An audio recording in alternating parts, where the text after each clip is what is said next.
Good morning. What is going on, all you stylists from the break room? Good morning. We are talking about how AI is taking over. We ain't gonna need hairstylists no more pretty soon, huh? It's the rise of the machines. Ain't that gonna be fun?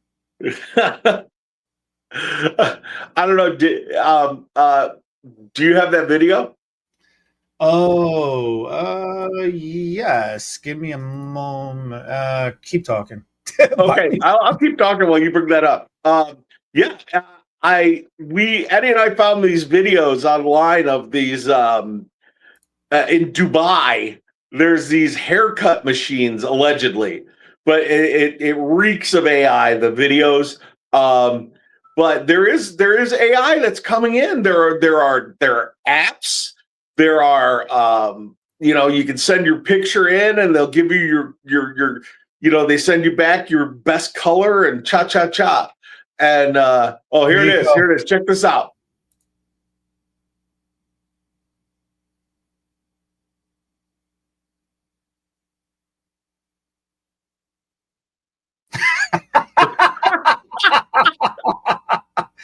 I like how the band goes around her neck and all of a sudden all the hair just gets vacuumed away. Yeah, hair down to the middle of her back. It's a perfect laying bob, even though she's leaning forward at a 45-degree angle. Yeah. You can love it. Here. I love this one too. This one's fun. Head goes in. Poof. Puff of smoke. Poof. Look at that. Beautiful fade. Perfect fade. Perfect fade. Beautiful fade, right? Love it. Love it. First of all, if your hair poofs like that, you are toast. You ever open an oven too fast and your face is too close to it? You singe your freaking eyebrows off, okay?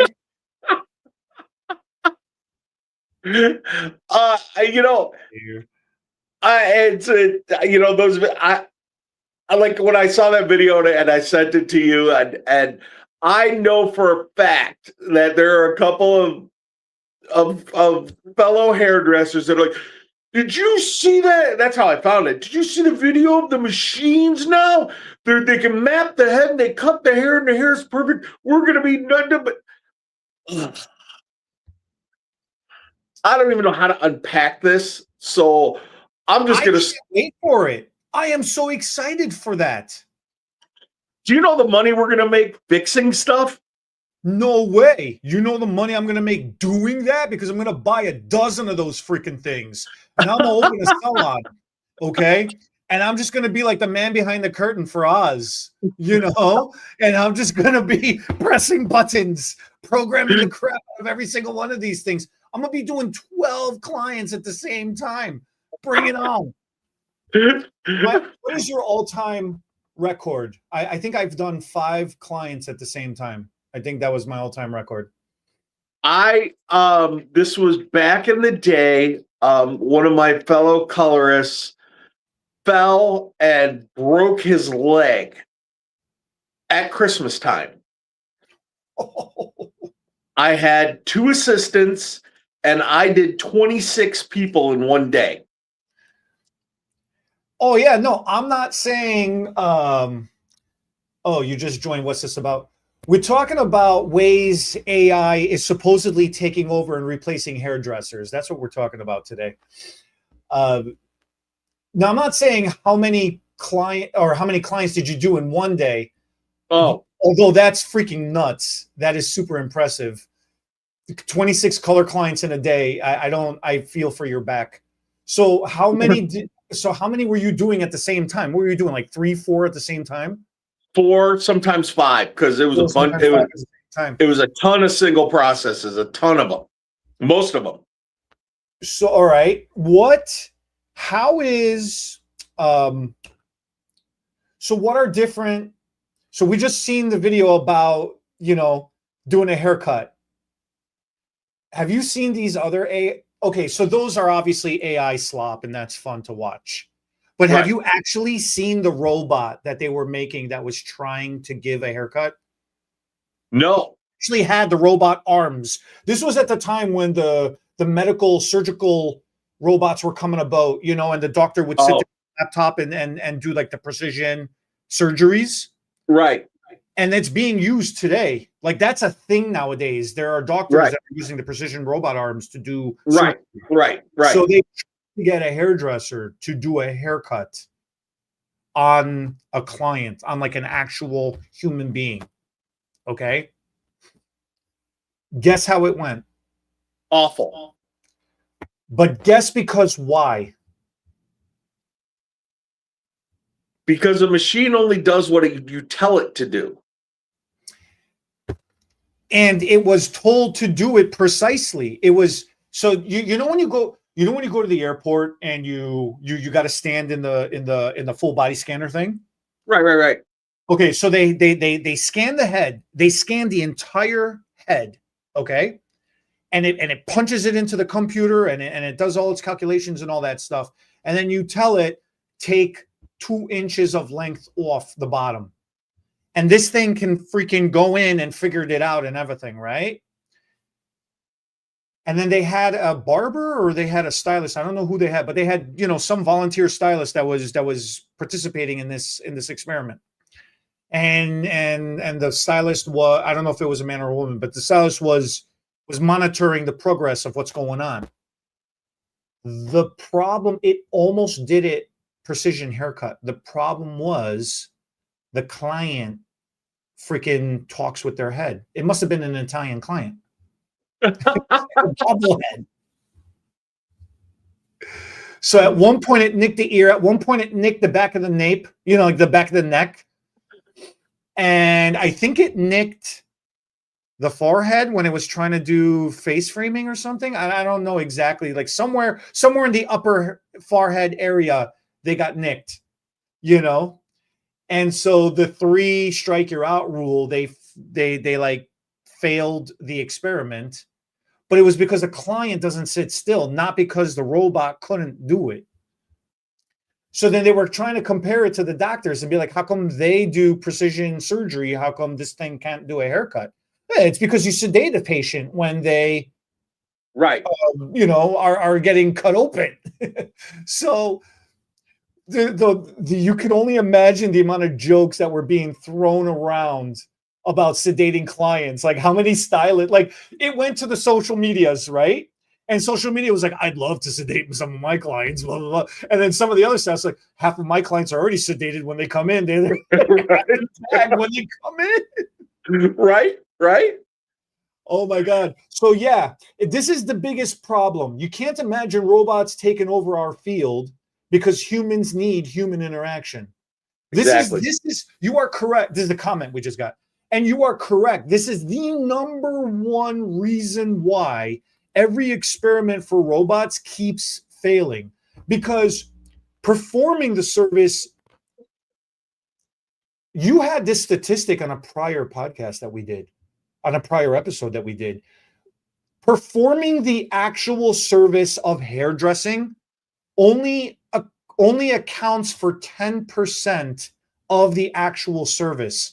The other 90% is the interaction and the experience, the feeling, the conversation, everything else, the emotional impact that we sell and perform as a service duty when a client is sitting in our chair. 90%. And then you even said, to take that even further, of the actual service that's performed, only 10% of that is your actual skills. The other 90% is the bond that you build with the client.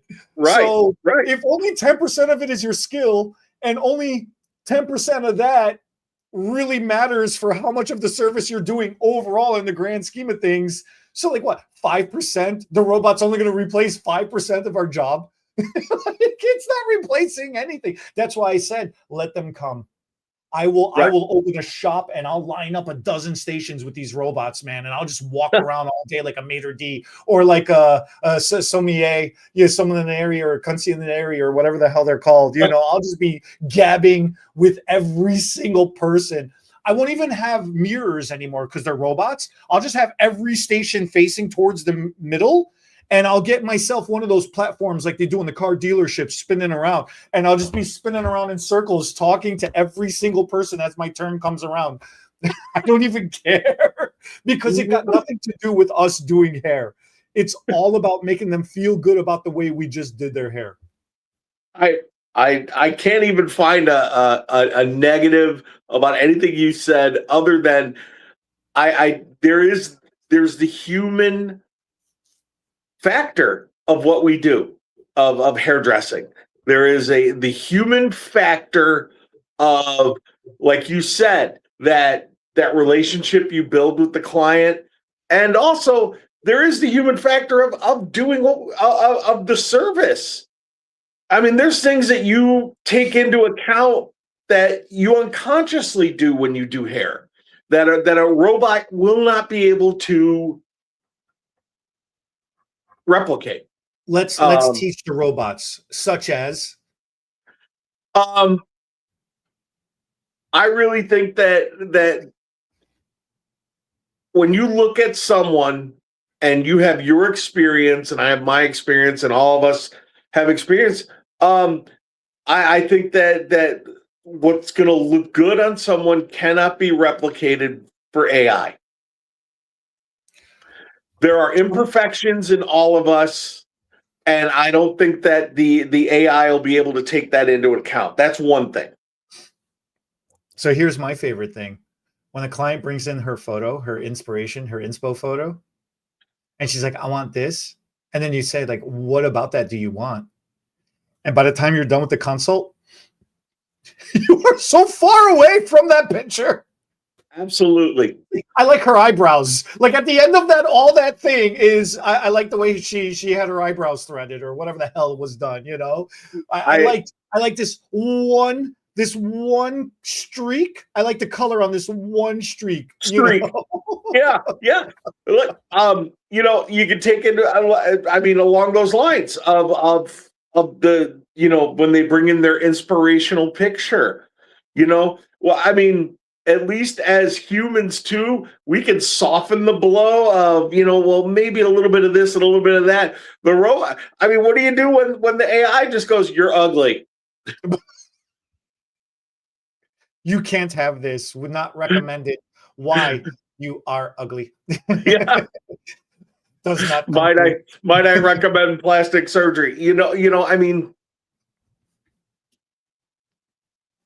really. I mean, which like we can do at the next station over.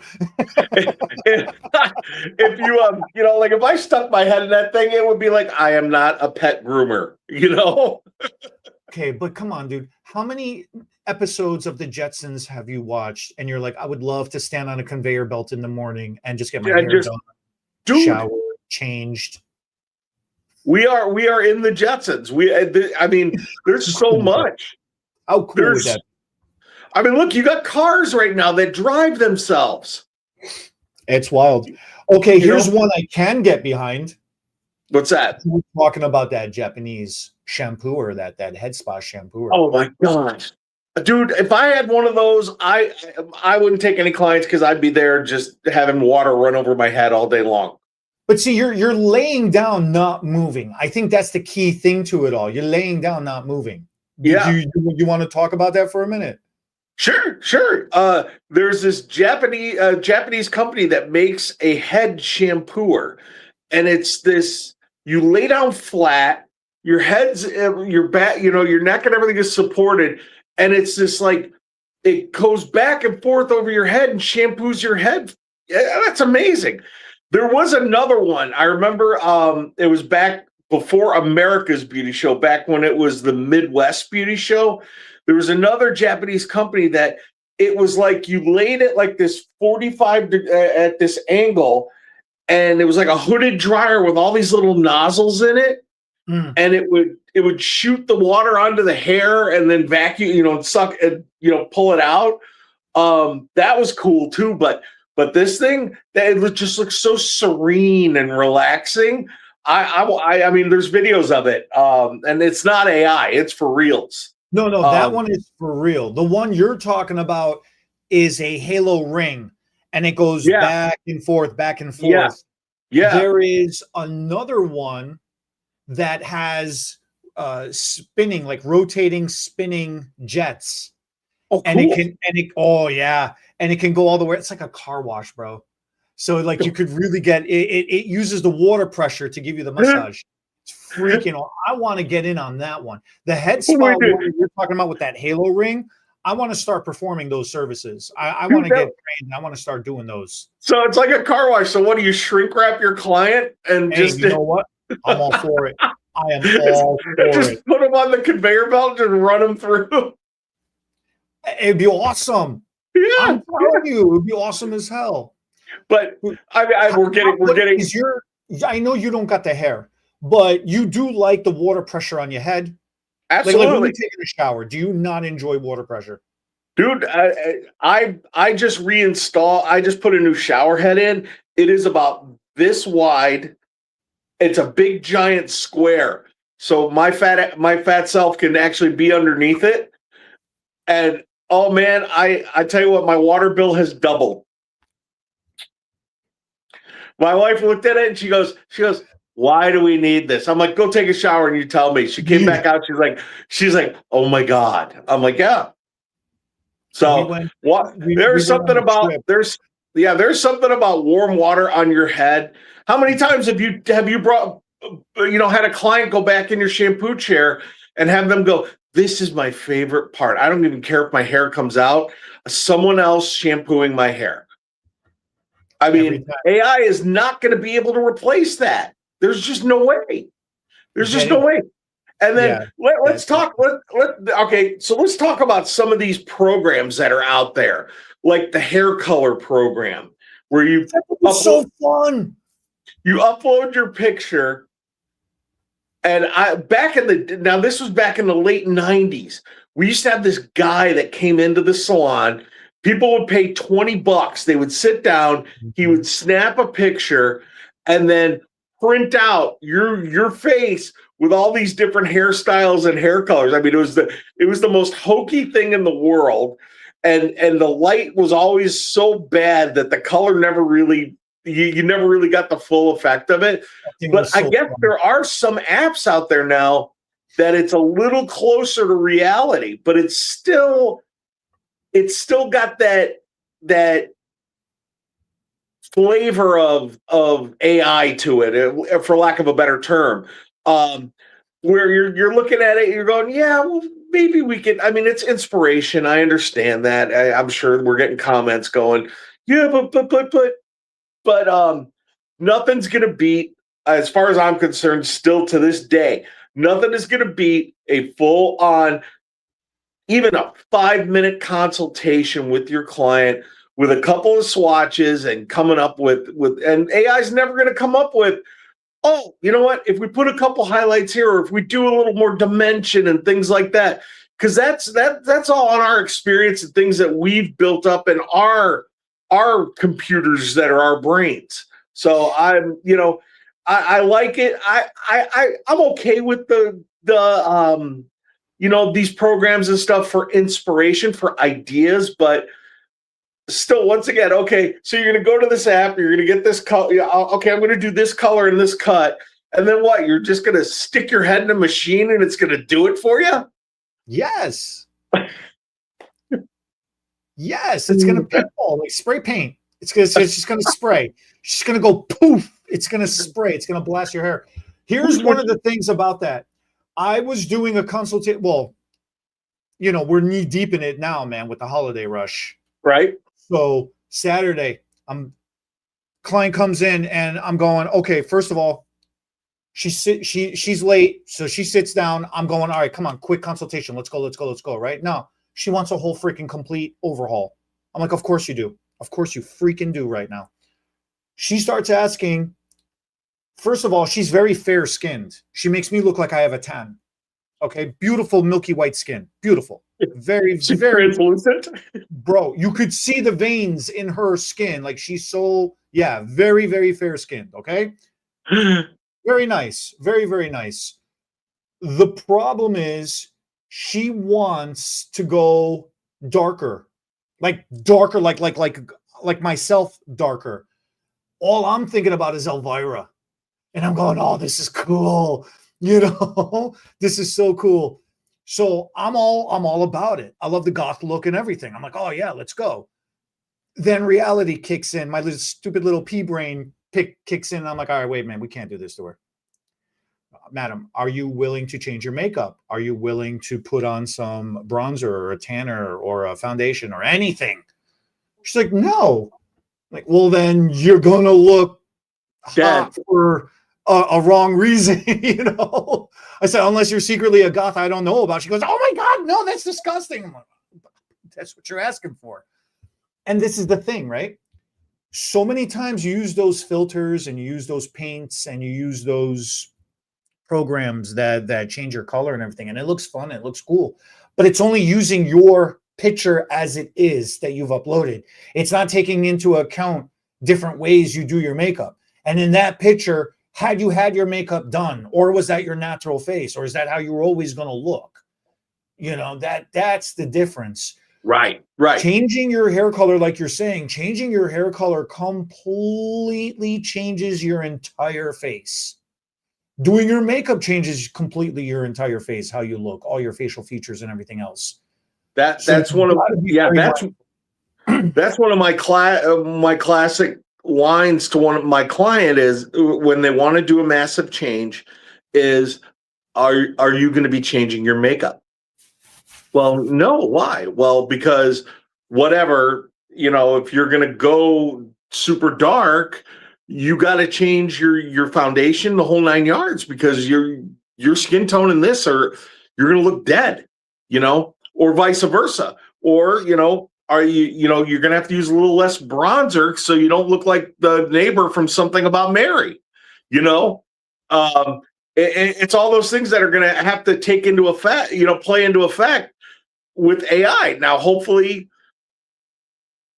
I'm long retired when those machines come around, because I don't want to deal with that. When people are going to be calling because they got goofed up by AI because God, I'm itchy today. What is going on? It's because the air is so dry here. You're talking about robots. They're messing with you. Oh, it's got. Look, like I told you earlier when we were kind of talking about this. I'm waiting any day Arnold Schwarzenegger is coming through the door going, dead or alive, you're coming with me. It's AI has its positives, but with what we do, I think it's just another way that people are going to need hairdressers more. So here's my curiosity. So let's just say hypothetical. Let's just say this is a thing. Okay. Client walks in, they do the consultation robot, and it does some weird, whatever the hell it does. Okay. And then it figures out an acceptable margin of error and whatever. And the client's like, yeah, I want, I'll take a number 2 with fries, Right. And then, okay, now they go back. Madam goes back to the shampoo bowl. She lays down. She gets this beautiful head spa massage thing, which I'm all about. That one I'm all about. I'm all Let's for go. That. Yeah. That if there's anything cool that I don't mind is not having to break my back doing shampoos anymore. I like shampooing, but not then what do we do? Shampooing my first 2 clients. By the third one, I'm tired and my back hurts. Okay. Look, so what are we going to do with assistants? We won't need assistants anymore. No, you still need assistants. The assistants. Oh no, you still need assistants. Why? There's going to be machines to fold towels and clean bowls and things like that. How many of your clients jump out of the shampoo bowl when you're done? So, you either have a client who doesn't want to get out of the shampoo bowl, all of them, or you get a client that as soon as the hose turns off, I'm trying to get the towel to wrap it, and they're already jumping out, and they're just water. There's just water freaking flying, trailing right behind them. I'm like, girl, hold it, time out. Who's in the rush here? You're racing to go back to sit down and not move? Just calm down for a minute, okay? So you got that part of it. All right. And then we can get like a Roomba to mop up, I suppose, if we're going all robots. So she gets shampooed. Now she's back in the chair. What is happening? So this thing is going to go in and it's going to blast her with an all over color, like a global application. Yeah. And then is it going to do wet on wet foils? Like, how does foiling work? So here's my two questions. How does foiling work? And how does it account for density? Like porosity, okay, it's a computer. Maybe it can measure hydration levels in the hair, blah, blah, blah, blah, blah, blah, blah. But Texture, density, maybe it can figure out texture, blah, blah, blah, blah, blah, blah, blah, blah. But how does it figure out density? Meaning, if the consultation says, I want this, and this thing has like 5 or 10 or 12, I don't care. However many streaks of highlights coming down, right? Then doesn't the computer have to be like, I have to put, I measured your head and you have, 6 inches from forehead to crown. So therefore, I need to install 7 foils on you.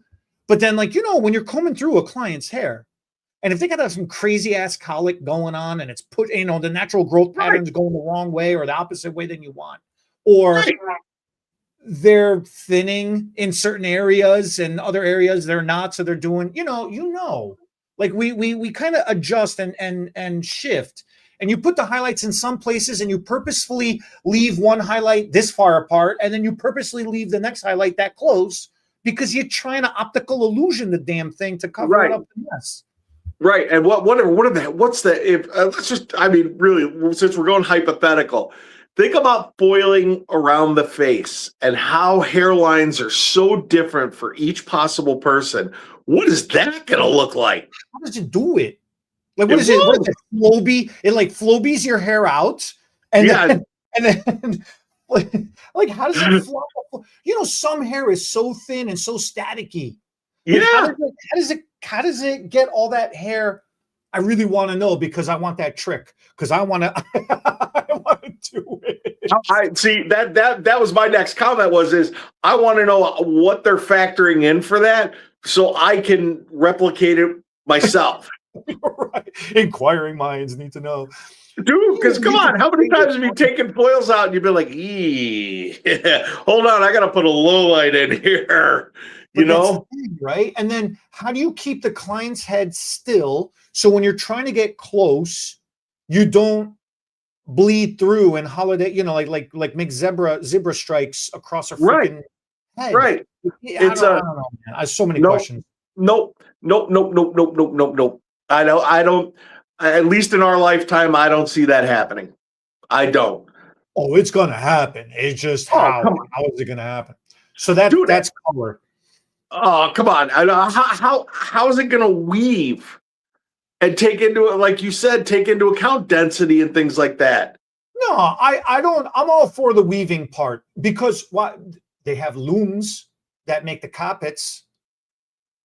So that's all. Hair. We're talking about hair. We're not talking about a carpet. No. What I'm saying is they have the technology for robots to do weaving, to make baskets and to make carpets and to make, weaving, stitching, things like that. Different. So I'm all for it. I'm just saying it's possible. The potential is there, because if you pull a chunk of hair, if you pull a section of hair out and you comb it straight through, what's the difference between that and a block of string coming out?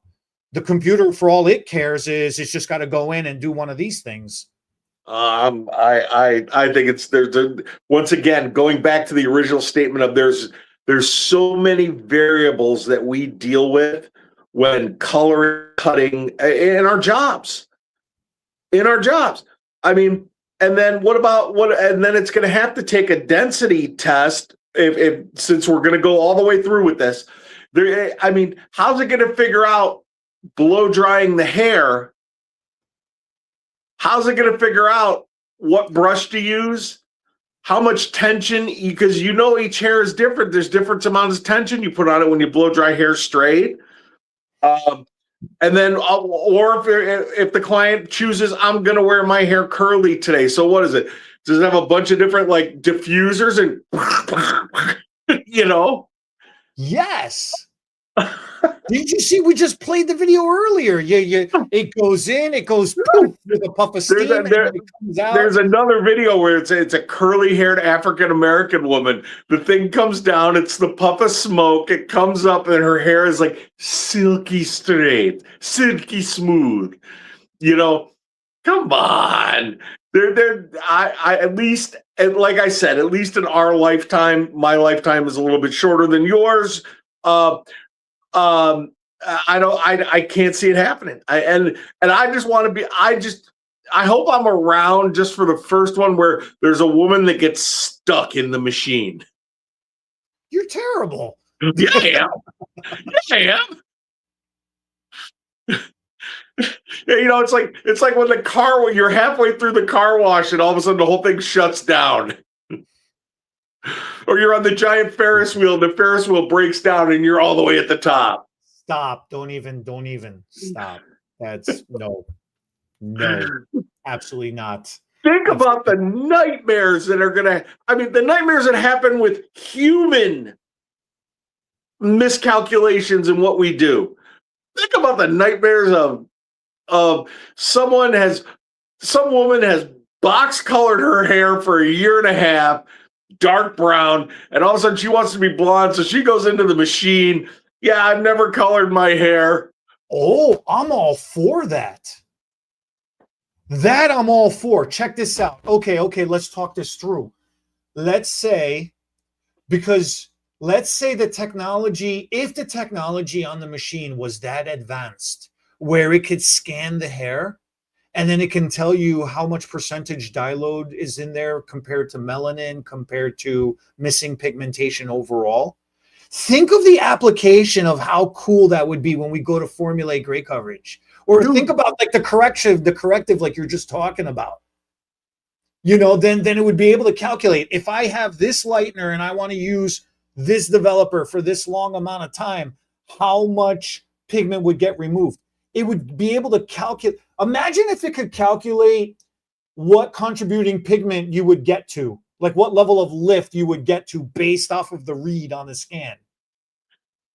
Oh, you just convinced me. Now I'm going the other way. I'm all for the robots now. I was against the robots with you. I'm kind of going for robot. You kind of swaying me now, dude.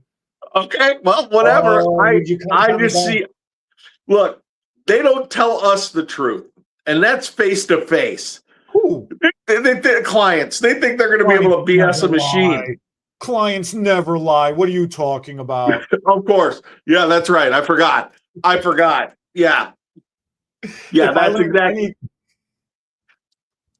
I forgot. Of course. No, I don't use box color on my hair. This is my natural. All this gray, all this quarter inch of gray is just started. My favorite. I have virgin hair. I haven't colored it in 6 months. The box said it was shampoo out. There's no color left in it. It said 12 shampoos. So that'd be wild, man. That'd be pretty wild. That'd be I want to see this thing install hair extensions. That was, dude. Why did you just took my next subject? How amazing. I want to see this thing do heated keratin bonds. I want to see this thing do that glued UV light stuff. I want to see this thing do tape-ins. I want to see this thing do beaded.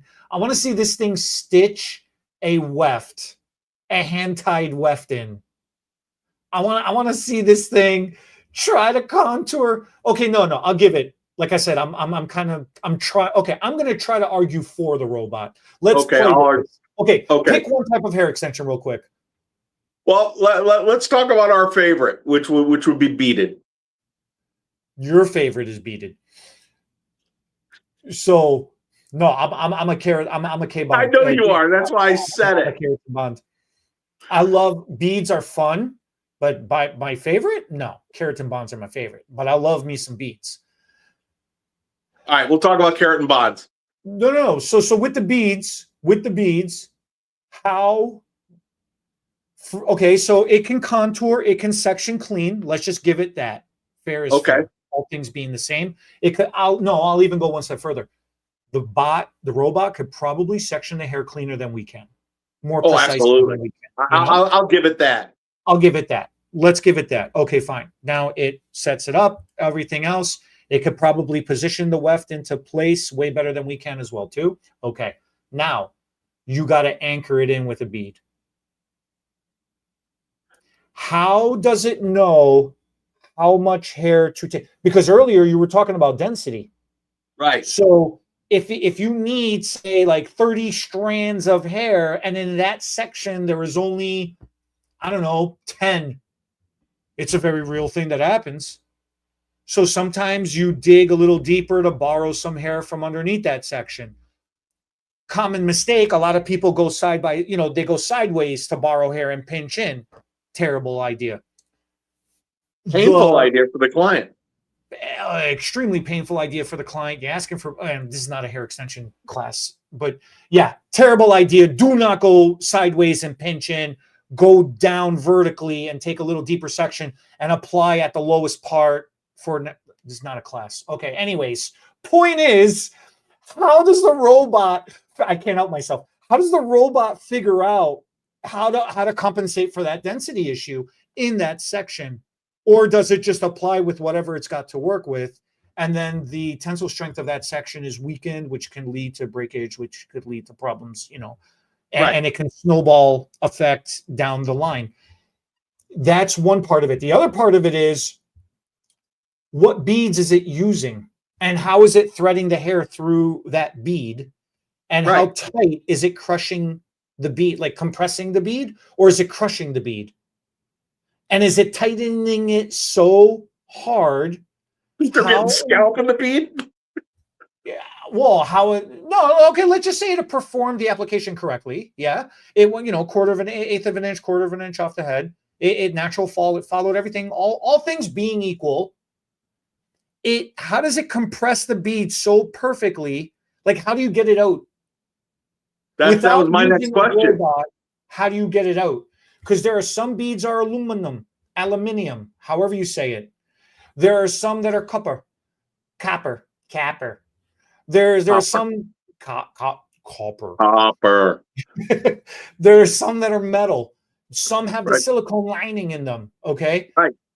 If you crush the crap out that thing, how do you open it up? And how does the machine do it perfectly?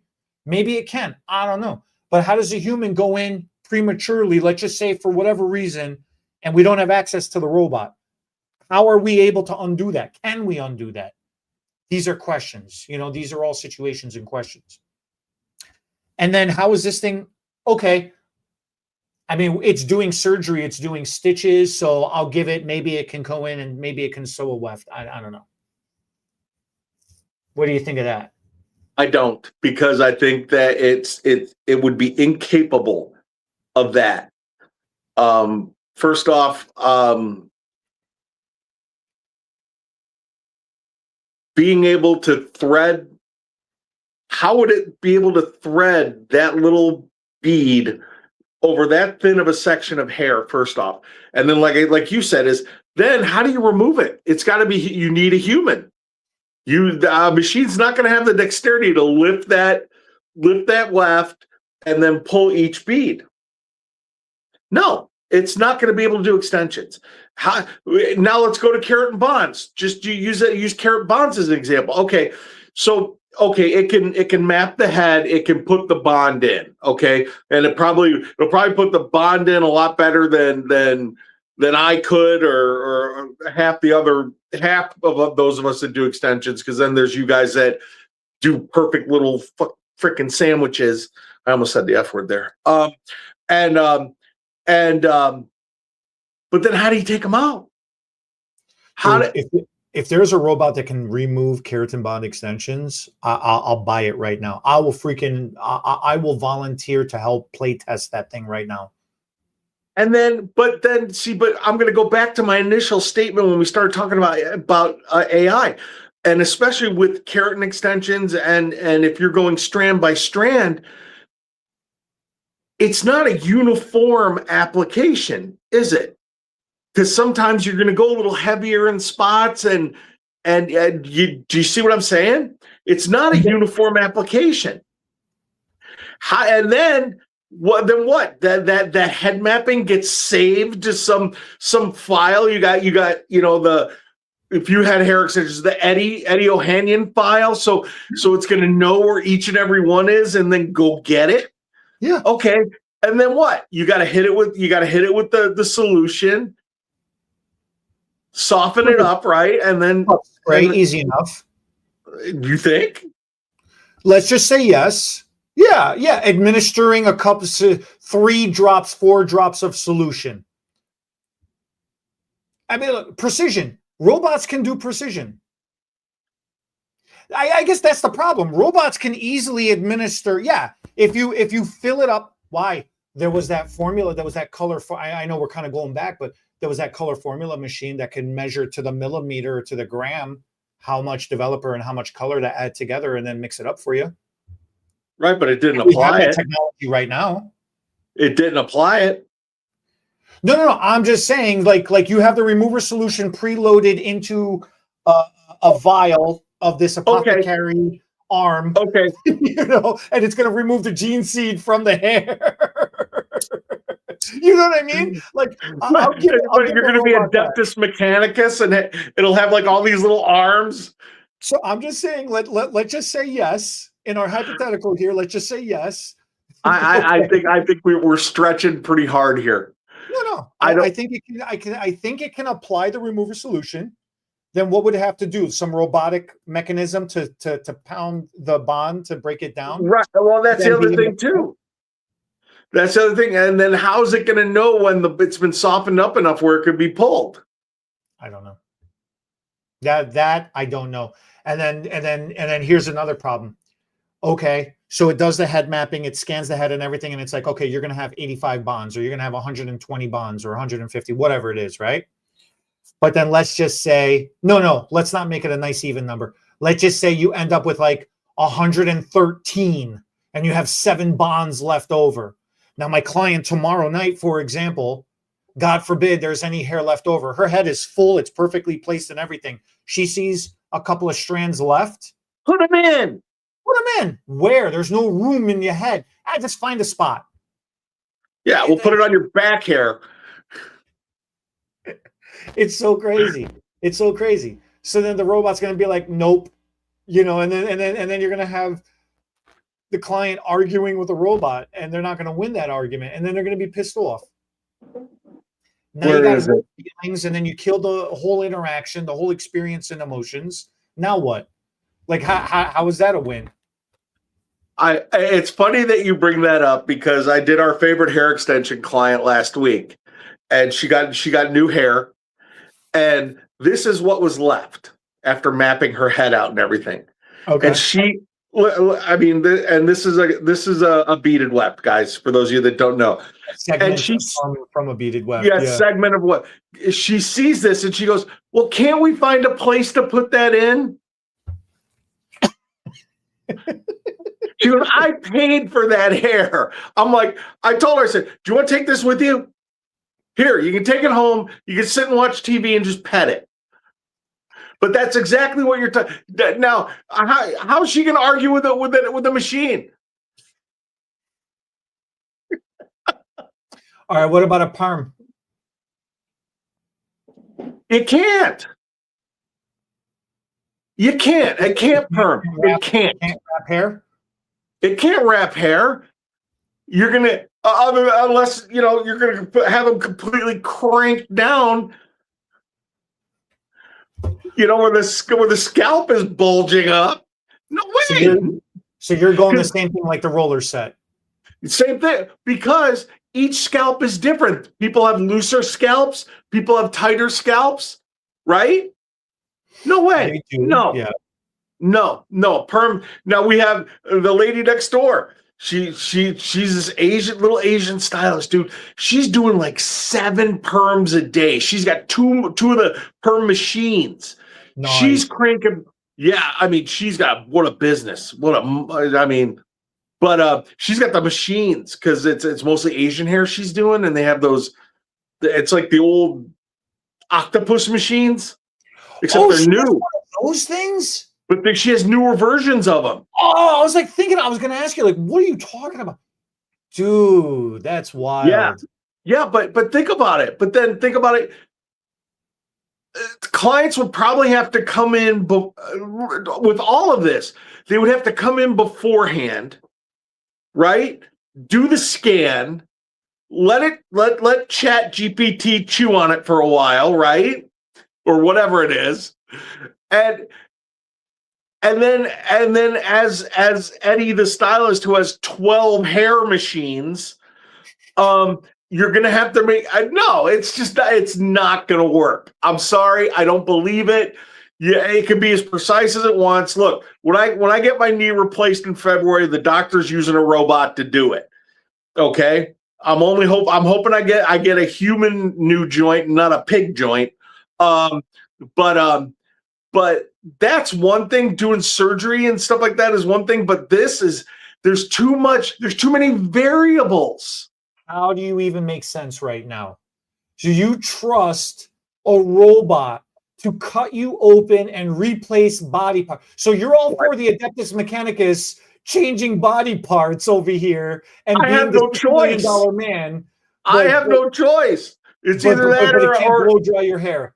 It's either that or they're going to be wheeling me around like freaking Hannibal Lecter on a freaking two-wheeler.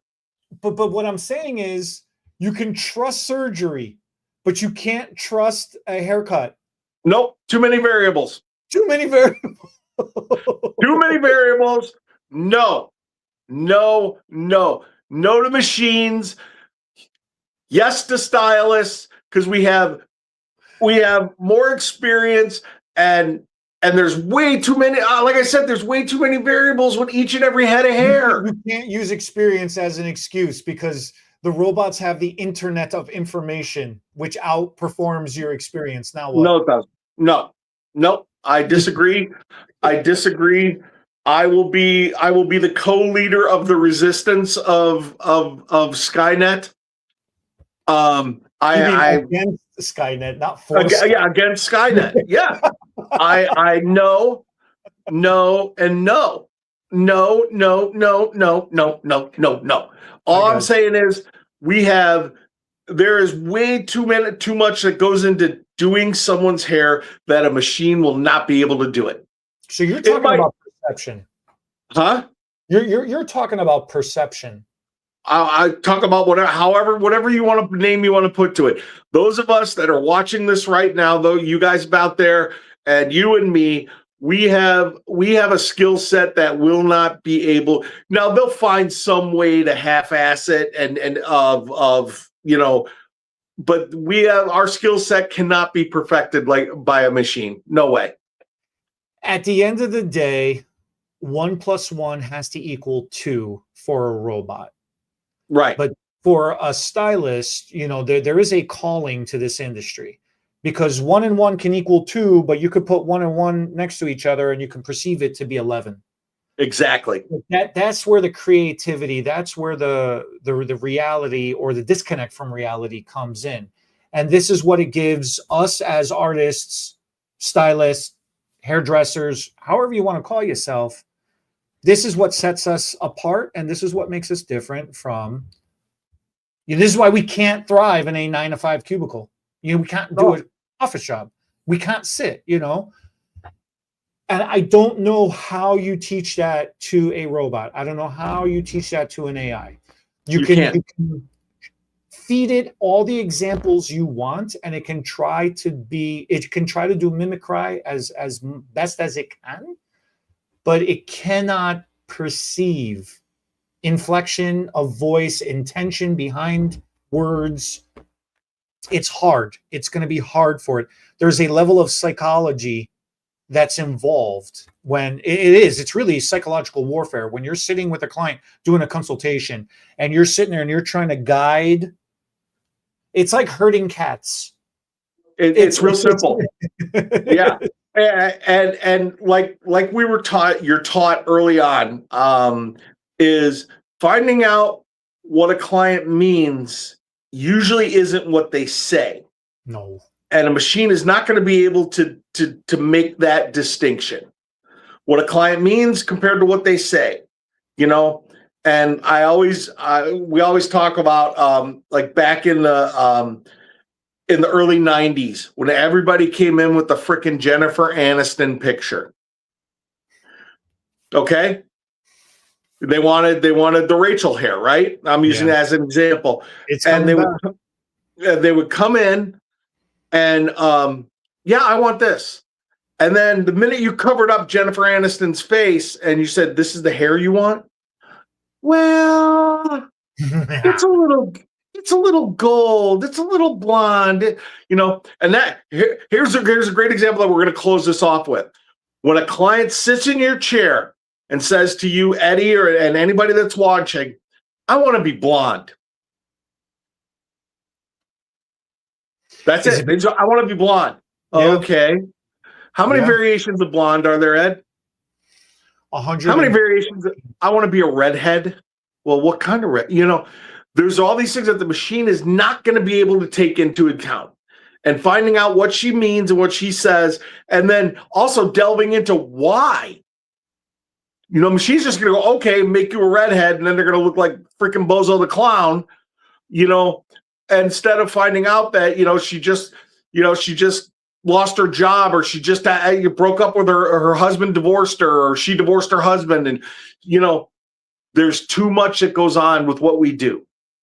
That's why we're in the coolest freaking industry on the planet. And thank goodness, at least, like I keep saying, in our lifetime, we won't have to deal with, other than I want a robotic freaking shampoo bowl. Head spa all the way, baby. I'm gonna start saving my tips now. I need 25 grand. And I'll put one in. But the problem is I will not be taking any clients anymore because I'll just be laying in that bowl. I'm telling you. That's going to be awesome. At the end of the day. Go ahead. Finish. Let's say, at the end of the day, that's what it comes down to. There is a lot. It's an interesting time that we find ourselves in.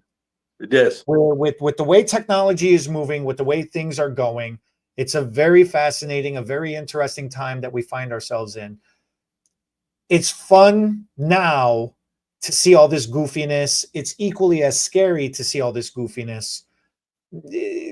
Just don't obsess over this. If you start obsessing about it, you're gonna lose your mind. Okay. Yep. Agreed.